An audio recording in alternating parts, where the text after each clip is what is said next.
அரசு சாராய கடைகள் நடத்துகிறது, தனியார் கல்வி கடைகள் நடத்துகிறாங்க. இந்திய அரசு தான் எல்லா சிக்கல்களுக்கும் மூல காரணம். அதிமுகவை பொறுத்த வரைக்கும் அரசியல் கட்சியாக தமிழ்நாட்டில் நீடிப்பதற்கான அறத்தகுதி எதுவும் இல்லை. சசிகலாவை தூக்கி எறிந்தால் போதாது, ஜெயலலிதாவையும் தூக்கி எறிங்க. இங்கே உண்மையான மாற்று யாருன்னா போராடுகிற மக்கள் தான். போராட்டத்தின் வழியாகத்தான் ஒரு மாற்று அணி இங்கு உருவாகும்.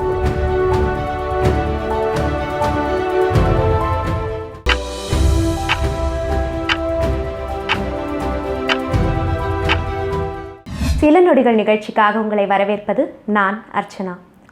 பல அரசியல் ஆளுமைகள் அவங்களுடைய வாழ்க்கை, சமூகத்தில் அவங்களுடைய போராட்டங்கள், இது எல்லாத்தையும் மையப்படுத்தின ஒரு ஆழ்ந்த உரையாடல்களை உங்களுக்கு கொடுக்கணுங்கிறது தான் இந்த நிகழ்ச்சியின் நோக்கம்.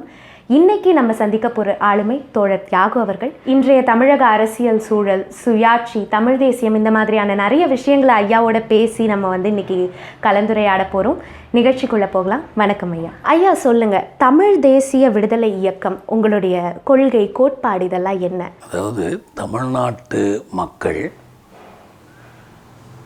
இன்னும் ஒரு முன்னேறிய நிலையில் வாழ்க்கையை அமைத்து கொள்ளணும், அனைவருக்கும் கல்வி கிடைக்கணும், கல்வி கற்ற அனைவருக்கும் வேலைவாய்ப்பு கிடைக்கணும், உழவர்களுக்கான ஆற்று நீர் உரிமை மீட்கப்படணும், தமிழகத்தின் எல்லைகள் காக்கப்படணும், தமிழகத்தில் உள்ளிருந்து கொள்ளும் கொடும்பகையாக இருக்கிற சாதியம் ஒழியணும், ஒரு சமத்துவமான சமூகத்தை நோக்கி முன்னேறி செல்லணும்.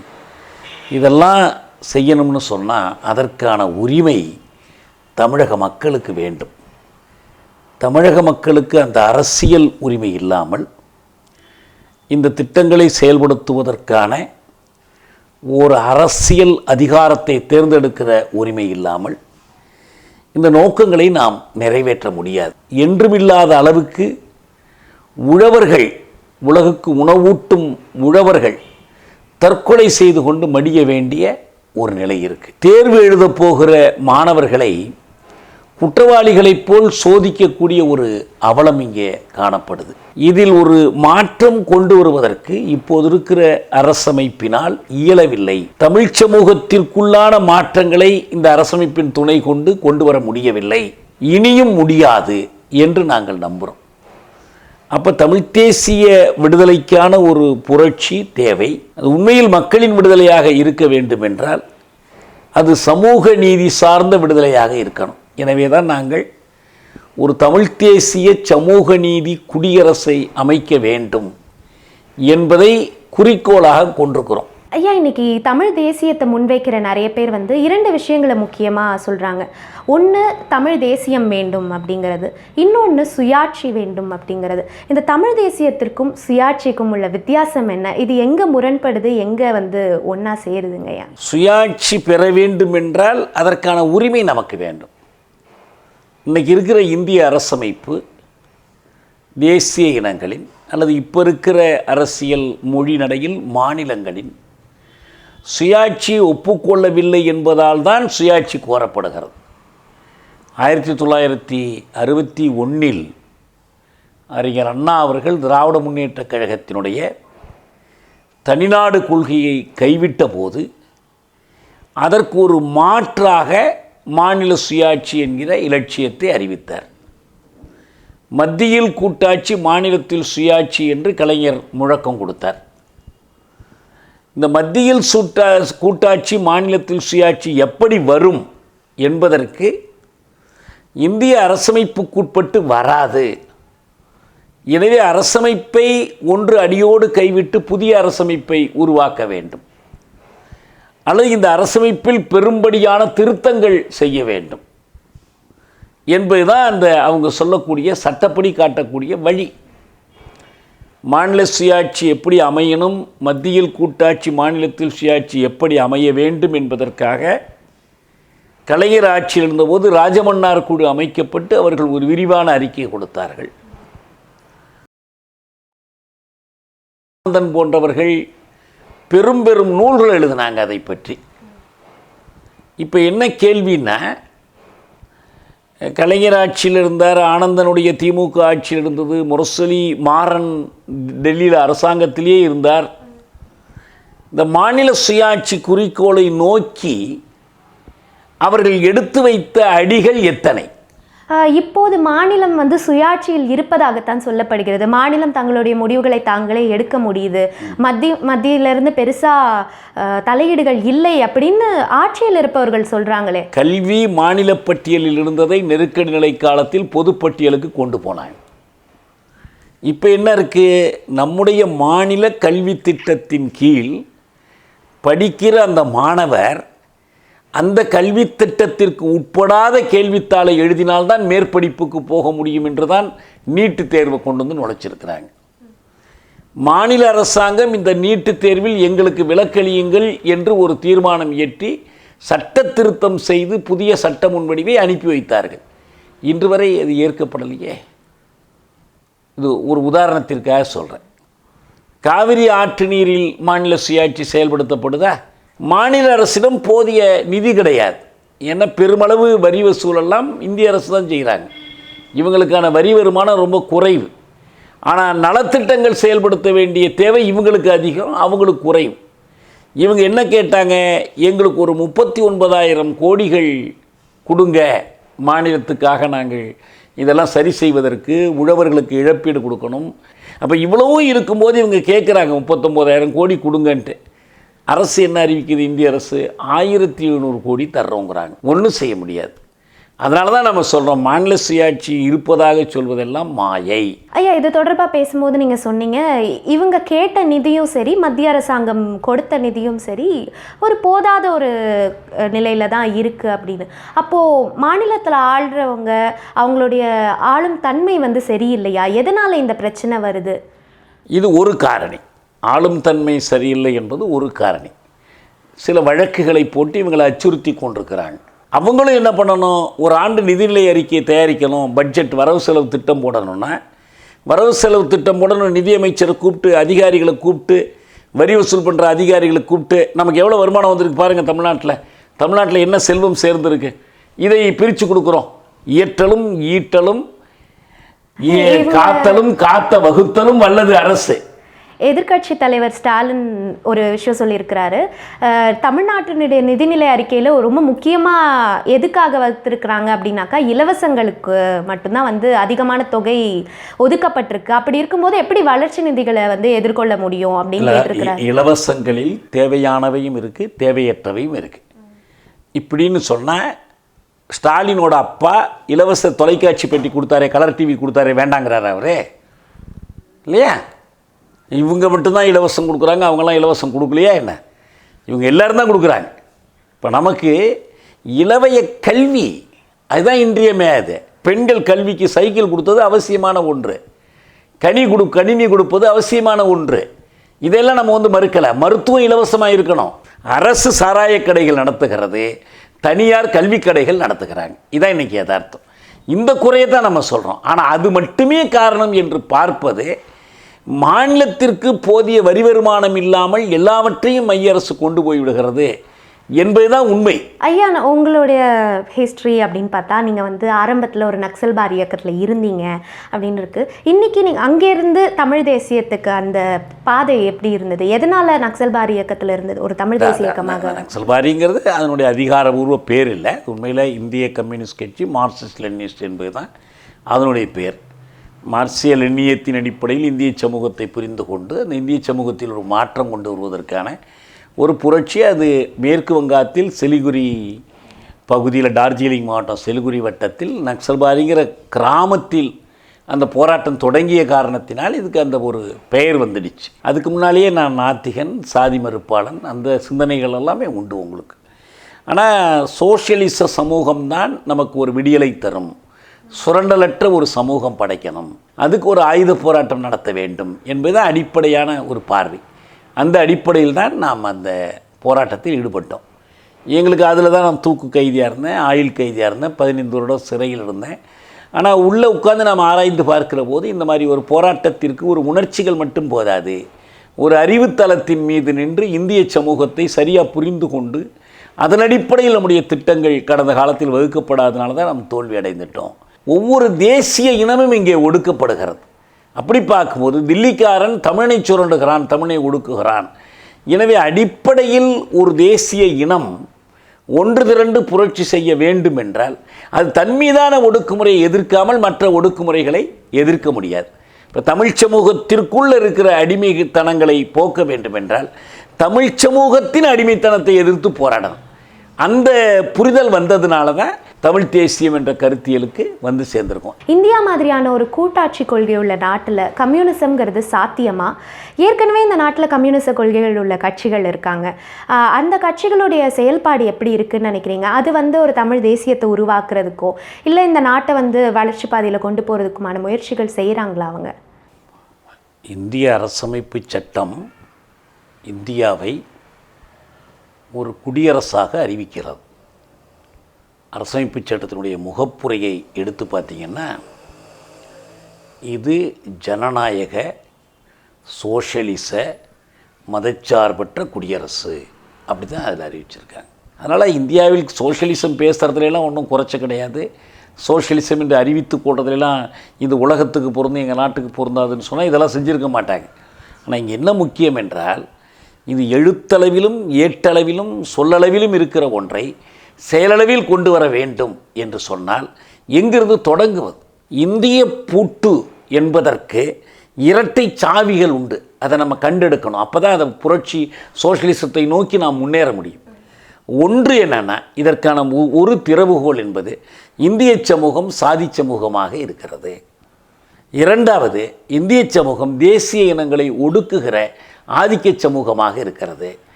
இந்த இரண்டு ஆதிக்கங்களுக்கும் எதிரான போராட்டத்தில் தான் சோஷலிசத்திற்கான வாயில்கள் திறக்கப்படும். இந்திய துணைக்கண்டத்தில் அடங்கி இருக்கிற அடிமைப்பட்டிருக்கிற தேசங்கள் விடுதலை பெற வேண்டும். இந்த ஒவ்வொரு தேசத்திற்குள்ளும் இருக்கிற சாதி அமைப்பு சாதி ஆதிக்கம் ஒழிய வேண்டும். இந்த இரண்டும் சேர்ந்தது தான் உண்மையான ஜனநாயகம். அதிலிருந்தால் சோஷலிசத்துக்கு போக முடியும். எனவே தான் நாம் சொல்கிறோம் சோஷலிசத்திற்குத்தான் தேசியம் ரொம்ப அவசியமானது. பொதுமை என்பது வெறும் வாய்ப்பேச்சாக இருக்கக்கூடாது. சோஷலிசமும் கம்யூனிசமும் சும்மா உதட்டளவில் இருக்கக்கூடாது. நடைமுறைக்கு வர வேண்டும் என்றால் அதற்கான வழி தமிழ் தேசியம், புரட்சிகரமான தமிழ் தேசியம், சமூக நீதி தமிழ் தேசியம் என்று நாங்கள் கருதுகிறோம். எனவே இது ரெண்டுக்கும் முரண்பாடு எதுவும் இல்லை. இன்னைக்கு தமிழ் தேசியம் பேசுகிறவங்க கூட உண்மையான தமிழர்கள் அப்படிங்கிறவங்கள வகுக்கும் பொழுது இவர்கள் வந்து உண்மையான தமிழர்கள், இவர்கள் வந்தேரிகள் அப்படிங்கிற ஒரு வித்தியாசங்களை வைக்கும்போது இவங்க தான் தமிழர்கள், ஒரு குறிப்பிட்ட சாதியை சேர்ந்தவர்கள், ஒரு குறிப்பிட்ட வகுப்பை சேர்ந்தவர்கள் வந்து தமிழர்கள் கிடையாதுன்னு சொல்கிறாங்களே, இது வித்தியாசங்கள் கிடையாதா? இந்த வித்தியாசங்கள் வந்து எப்படி ஒரு முன்னேற்ற பாதைக்கு கொண்டு போய்விடும்? தமிழ் சமூகத்தில் தமிழை வாழ்க்கை மொழியாக கொண்ட எல்லோரும், தமிழை பொது மொழியாக ஏற்றுக்கொண்டிருக்கிற அத்தனை பேரும், அவர்கள் மூதாதையர்கள் எங்கிருந்தோ வந்திருக்கலாம், இன்றைக்கும் மிச்ச சொச்சங்கள் அவங்கள்ட்ட இருக்கலாம், அவர்களும் தமிழர்கள் தான் என்று நாம் கருதுகிறோம். அந்த மாதிரியான வித்தியாசங்களை ஒரு ரொம்ப வன்மையாக வைக்கக்கூடிய தமிழ் தேசிய இயக்கங்களை நீங்கள் எப்படி பார்க்குறீங்க? வன்மையாக வைக்கக்கூடியவை உண்மையான தமிழ் தேசிய இயக்கங்கள் இல்லைன்னு பார்க்குறேன். ஏன்னா வைக்கக்கூடிய தமிழ் தேசிய இயக்கங்கள்ங்கிறீங்க, அது சூடான ஐஸ் கட்டின்னு சொல்கிறது மாதிரி ஒரு முரணகை. அது மாதிரி இருக்க முடியாது. உண்மையான தமிழ் தேசியம் என்றால் தமிழ் மக்கள் எல்லோரையும் அரவணைத்து செல்வதாக, அவர்களை ஒன்றுபடுத்துவதாக இருக்கணும். இன்னொன்று அவங்க பண்ணக்கூடிய தவறு என்னன்னா, இதோ இந்த மாநில முதலமைச்சராக யார் இருக்கிறாருங்கிறது தான் தமிழ் தேசியத்தினுடைய மைய சிக்கலாக அவங்க பார்க்குறாங்க. இவர் தமிழர் இல்லை, இவர் தெலுங்கர், இவர் அயலாறு, இவர் கன்னடர் அப்படிலாம் பார்த்துட்டு இருக்கிறாங்க. இப்போ நான் என்ன கேட்குறேன், இப்போ அசல் தமிழர் முதலமைச்சராக வந்துட்டார், இயக்கத்தை கலைச்சிட்டு போய் அவரோட சேர்ந்துக்குவீங்களா? பழனிசாமி ஒன்றும் தெலுங்கரோ மலையாளியோ இல்லையே, அல்லது பன்னீர்செல்வம் வந்தாலும் அவர் தெலுங்கரோ மலையாளியோ இல்லையே. நீங்கள் எம்ஜிஆரை மலையாளிங்களாம், ஜெயலலிதாவை கன்னடங்களாம், அல்லது மற்ற தலைவர்களை பற்றி என்ன வேணாலும் சொல்லிட்டு போகலாம். ஆனால் இவங்களை அப்படி சொல்ல முடியாது. இதெல்லாம் பிரச்சனை, இந்திய அரசமைப்பு பிரச்சனை, இந்திய அரசியல் ஆதிக்கம் பிரச்சனை. இதை எதிர்க்கக்கூடியவர்கள் பிறப்பால் தமிழர்களாக இருந்தாலும் இல்லை என்றாலும் எனக்கு அதில் மறுப்பு இல்லை. எல்லோரையும் ஒன்று சேர்த்தா நம்ம செய்யணும். இலங்கையில் வந்து போர் நடக்கும் பொழுது இங்கேருந்து அவர்களுக்கான சப்போர்ட் அப்படிங்கிறது ரொம்ப அதிகமாக தான் இருந்தது. எல்லாருமே அவர்களுக்கான போராட்டங்களை இங்கேருந்தும் முன்னெடுத்தாங்க. அரசியல் ரீதியாகவும் தனிப்பட்ட முறையிலையும் நிறைய பேர் முழக்கங்களை இட்டு அவங்களுக்கான ஒரு சப்போர்ட்டை வந்து இங்கேருந்து கொடுத்துட்டே தான் இருந்தோம். அந்த குரல் வந்து இலங்கையிலே இப்போ ரொம்ப குறைஞ்சிட்டதா? அந்த புலிகள் இல்லாத காரணத்தினாலும் பல காரணங்களாலும் அப்படியே மங்கி போயிட்டதா பார்க்கப்படுது. அதை விட இங்கே வந்து அந்த குரல் கேட்கவே இல்லை அப்படிங்கிற ஒரு நிலை இருக்கே. இதை நீங்கள் எப்படி பார்க்குறீங்க? நான் அப்படி கருதலை, முன்னை விட குறைஞ்சிருக்குன்னு சொல்லலாம். அங்கே பொறுத்த வரைக்கும் முள்ளிவாய்க்கால் அவலம் என்பது மிகப்பெரிய அழிவு. ஒரு குறுகிய நிலப்பரப்புக்குள் அவ்வளோ பெரும் தொகையான மக்கள் அழிந்திருக்கும் போது இயல்பாக அதனுடைய விளைவாக சோர்வு ஏற்படுகிறது.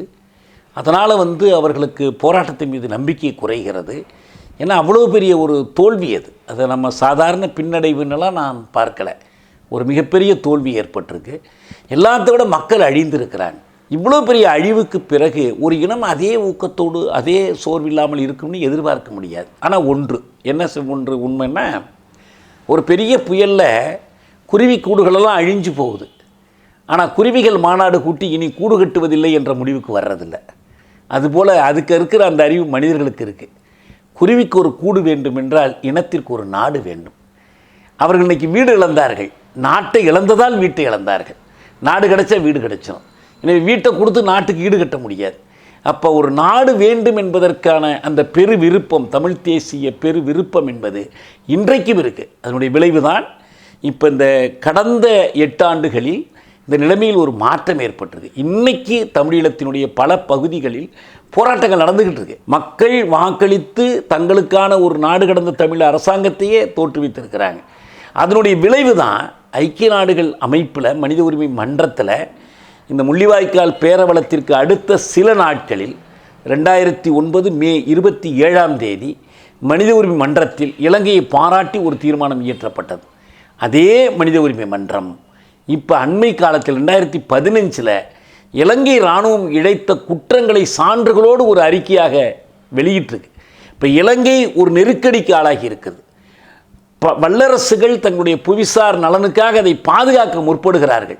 ஆனால் பாதுகாக்க முற்பட்டாலும் கூட ஒரு நீதியின் கிடுக்கி பிடி அதை சூழ்ந்து கொண்டிருக்கிறது. உலகமெங்கும் இன்றைக்கி கேள்வி கேட்குறாங்க, மனித உரிமை அமைப்புகள் கேட்குறாங்க. மனித உரிமை உயர் ஆணையர் நீங்கள் எதையும் செய்யலைன்னு சொல்கிறார். ஆனால் இது எல்லாமே எதற்காகன்னா அந்த மக்களுடைய போராட்டத்திற்கு துணை செய்வதற்காக தான். அங்கே ஏற்பட்டுக்கிற ஒரு ஜனநாயக வெளியை வளர்ப்பதற்காகத்தான். அந்த ஜனநாயக வெளி வளரும் போது நீதிக்கான இந்த போராட்டமே அவர்களை விடுதலையின் வாசலில் கொண்டு போய் நிறுத்தும். நிச்சயமாக தமிழீழம் மீண்டும் விடுதலை பெறும். ஐயா, உங்களுடைய போராட்டங்களில் ஒரு முக்கியமான விஷயம் அப்படின்னு பார்த்தாக்கா தூக்கு தண்டனை, கேபிட்டல் பனிஷ்மெண்ட்டுக்கு எதிரானதாக இருக்குது. நீங்களே தூக்கு தண்டனையிலிருந்து மீண்டு வந்த ஒருத்தர் அப்படின்னே பார்க்கலாம். இப்போது சமீபத்தில் நிர்பயா வழக்கு குற்றவாளிகளுக்கு அவங்களுடைய தூக்கு தண்டனை உறுதி செய்யப்பட்டிருக்குது. இதை நீங்கள் எப்படி பார்க்குறீங்க? இந்த நாட்டில் தூக்கு தண்டனை, கேபிட்டல் பனிஷ்மெண்ட்ங்கிறது தேவையா? அது ஒன்று தான் தீர்வா? அதான் இப்போ என்னென்னா, நிர்பயா வழக்கு ஏன் உதாரணமாக காட்டப்படுதுன்னா, அது ஒரு கொடிய குற்றம், ஒரு பாலியல் வன்முறை சேர்ந்த ஒரு கொலை, மன்னிக்க முடியாத ஒரு குற்றம். அதில் ஒன்றும் மாற்றுக்கிறதுக்கு இடமே இல்லை. குற்றவாளிகளை நியாயப்படுத்தக்கூடிய அம்சம் எதுவும் இல்லை. அதனால தான் என்ன கேட்குறாங்கன்னா, இப்போ இதுலேயும் மரணதண்டனை கூடாதுங்கிறீங்களான்னு கேட்குறாங்க. தண்டனை கூடாது என்று நாம் சொல்லவில்லை, மரணதண்டனை கூடாது என்று தான் சொல்கிறோம். ஏன் சொல்கிறோம்னா, மரணமே தண்டனை கிடையாதுங்கிறதுனால தான். ஒரு மனிதனை அழிப்பதன் மூலம் அவனை தண்டிக்க முடியாது. நிர்பயா வழக்குக்கு பிறகு ஒரு விசாரணை ஆணையம் நீதிபதி வர்மா தலைமையில் அமைக்கப்பட்டது. அதில் இந்த அரசு கேட்டது கற்பழிப்புக்கு தூக்கு தண்டனை கொடுக்கணுமான்னு கேட்டுச்சு. நீதிபதி வர்மா மிக தெளிவாக சொன்னார், தேவையில்லை என்று சொன்னார். மரணம் தண்டனை ஆகாது. இதுதான் அடிப்படையான சிந்தனை. உங்களுக்கு இன்றைக்கி தமிழ்நாட்டில் ஒரு நிலையான அரசு இல்லைங்கிற மாதிரியான விமர்சனங்கள் வைக்கப்படுற நிலையில் மத்தியில் ஆளும் பாஜக உள்ள நுழைய பார்க்குறாங்க. அவங்க நிறைய விஷயங்களை தலையிடுறாங்க. நடக்க போகிறத முன்னாடியே பாஜக தலைவர்கள் பேட்டியாக கொடுக்குறாங்க மாதிரியான விஷயங்களை பார்த்துட்ருக்குறோம். ஆனால் அந்த பாஜகவே தமிழகத்தில் ஆட்சி அமைக்கிறதுல நிறைய சிக்கல்கள் இருக்குது. பாஜகலாம் அரசு அமைக்க முடியாதுங்க அப்படிங்கிறதும் நிறைய பேருடைய நிறைய பேர் அதை சொல்கிறாங்க. இந்த நிலையில் எந்த ஒரு தேர்தல் அரசியலையே முன்னெடுக்காத நிறைய தமிழ் தேசிய அமைப்புகள் இருக்குது. தேர்தல் அரசியலை எடுத்தாலும் ஒரு தொகுதியில் கூட ஜெயிக்காத அமைப்புகள்லாம் இந்த வெற்றிடத்தை நாங்கள் நிரப்புறோங்க அப்படின்னு சொல்கிறதெல்லாம் எப்படி இதை பார்க்க முடியுது உங்களால்? தமிழகத்தில் முதல்வராக இருந்த ஜெயலலிதா மறைந்திருக்கிற நிலையிலும், திமுகவினுடைய மூத்த தலைவர் கலைஞர் கருணாநிதி உடல்நலம் குன்றியிருக்கிற நிலையிலும் ஏதோ ஒரு வெற்றிடம் ஏற்பட்டு விட்டதாகவும் அந்த வெற்றிடத்தில் பாஜக நுழைய பார்ப்பதாகவும் ஒரு தோற்றம் நிலவுகிறது. பாரதிய ஜனதா கட்சிக்கு மற்ற அரசியல் கட்சிகளைப் போலவே தமிழ்நாட்டில் வளர வேண்டும் என்று ஆசை இருக்கிறது. இப்படி ஆசைப்படுவது ஜனநாயகத்தில் தவறில்லை. ஆனால் அதற்காக அவர்கள் அரசு எந்திரங்களை பயன்படுத்துகிறார்களா, தமிழ்நாட்டில் மதவாதத்தை தூண்டுகிறார்களா என்றெல்லாம் தான் நம்ம பார்க்கணும். அவங்களுக்கு என்ன முடியாதுன்னா, தமிழ்நாட்டு மக்களுடைய சிக்கல்களை நாங்கள் தீர்த்து வைக்கிறோம் என்று சொல்லி தமிழ்நாட்டில் ஆதரவு பெறுவதற்கு அவங்க முயற்சிக்கலாம். தமிழ்நாட்டை பொறுத்த வரைக்கும் நம்முடைய ஆற்று நீர் உரிமையை, நம்முடைய விவசாயத்தை பாதுகாக்க வேண்டும் என்று சொன்னால், எப்படி சுதந்திர போராட்ட காலத்தில் காந்தியார் பிரித்தானியரை எதிர்த்து ஒரு ஒத்துழையாமை இயக்கத்தை நடத்தினாரோ, அப்படி ஒரு ஒத்துழையாமை இயக்கத்தை நடத்த வேண்டிய தேவை இன்னைக்கு தமிழ்நாட்டில் இருக்குது. யாரை எதிர்த்து? இந்திய அரசை எதிர்த்து. இந்திய அரசு தான் எல்லா சிக்கல்களுக்கும் மூல காரணம். இந்திய அரசுக்கு இவங்க சோரம் போகிறார்கள், இந்திய அரசுக்கு துணை போகிறார்கள் என்பதுதான் இங்கே இருக்கிற அரசு. இந்திய அரசை தமிழ்நாடு எதிர்க்கணும்னு சொல்கிறீங்க? ஆமாம், தமிழ்நாட்டு மக்கள் எதிர்க்கணும், வேறு வழியே இல்லை. இவ்வளவு நெருக்கடிகளுக்கும் அடிப்படை காரணமே இந்திய அரசு தான். ஏன் இந்த விவசாயிகள் சென்னையில் போராடாமல் தில்லியில் போய் ஏன் போராடினாங்க? இந்திய அரசு காரணங்கிறதுனால தான் தில்லியில் போய் போராடினாங்க. உங்களுக்கு எல்லாம் தெரியுது. அவங்களுக்கு இத்தனைக்கும் அவங்க தான் பொறுப்புங்கிறது தெரியுது அவங்களுக்கு. இவங்க சும்மா முகவர்கள், அவங்க தில்லி அரசினுடைய முகவர்கள், முகாண்மை. இவங்க அடிமை கண்காணிகள், இவங்க ஆண்டைகள் அவங்க தான். அதனால் வேண்டி இதுதான் அவசியம். இப்போ என்ன கேள்வின்னா, இதில் எங்கே மாற்று சக்திங்கிற கேள்வி வருகிறது. அதிமுகவை பொறுத்த வரைக்கும் அந்த கட்சி 2014 ஏப்ரலில் பெங்களூர் தீர்ப்பு வந்த உடனே அதன் கதை முடிச்சிருக்கணும். அதுக்கு பிறகு அது அரசியல் கட்சியாக தமிழ்நாட்டில் நீடிப்பதற்கான அறத்தகுதி எதுவும் இல்லை. அம்மாவிடமிருந்து அரசியல் கற்றவர்கள் நாங்கள் என்று தினகரன் சொல்கிறார். அம்மாவோட ஆன்மா எனக்கு கட்டளையிட்டிருக்கு என்று ஓபிஎஸ் சொல்கிறார். அம்மா ஆட்சி தான் இது என்று ஜெயக்குமாரும் பழனிசாமி சொல்கிறாங்க. அப்படின்னா என்ன அர்த்தம்? நான் ஒரு கேள்வி கேட்டேன், இந்த ரெண்டு அணிகளுக்குமே நான் தொலைக்காட்சியில் ஒரு கேள்வி கேட்டேன். அவங்கள்ட்ட பதில் இல்லை. என்ன அணின்னா, சசிகலா குடும்பத்தை நீக்க வேண்டும் என்று பன்னீர்செல்வம் கேட்பதற்கு என்ன காரணம்? நாங்கள் அவர்களை ஒதுக்கி வைத்து விட்டோம் என்று நீங்கள் பதில் சொல்லுவதற்கு என்ன காரணம்? சசிகலாவும் தினகரனும் அவங்க குடும்பமும் செய்த குற்றம் என்ன சொல்லுங்க, சொல்லணும்ல. அப்படி அவங்க செஞ்ச குற்றம், அவங்க லஞ்சம் வாங்கினாங்க அல்லது சொத்து சேர்த்தாங்க, மக்களால் ஏன் இவ்வளோ வெறுக்கப்படுறாங்க, இதுதான் காரணம்னு சொன்னால், இதுக்கெல்லாம் வழிகாட்டினவங்க அம்மா தானே. அவங்கள மட்டும் நீங்கள் கடவுளாக பூஜிச்சுக்கிட்டு இருக்கீங்களே எப்படி?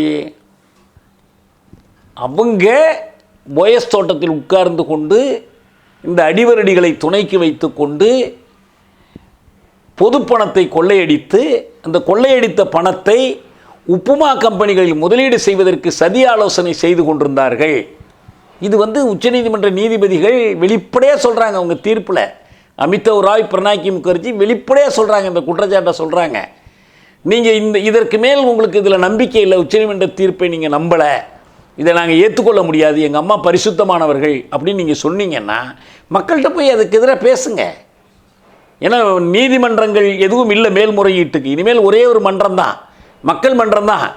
மக்கள் மன்றத்தில் போய் கிளியரன்ஸ் வாங்கிக்கிட்டு அப்புறம் வாங்க அரசியலுக்கு.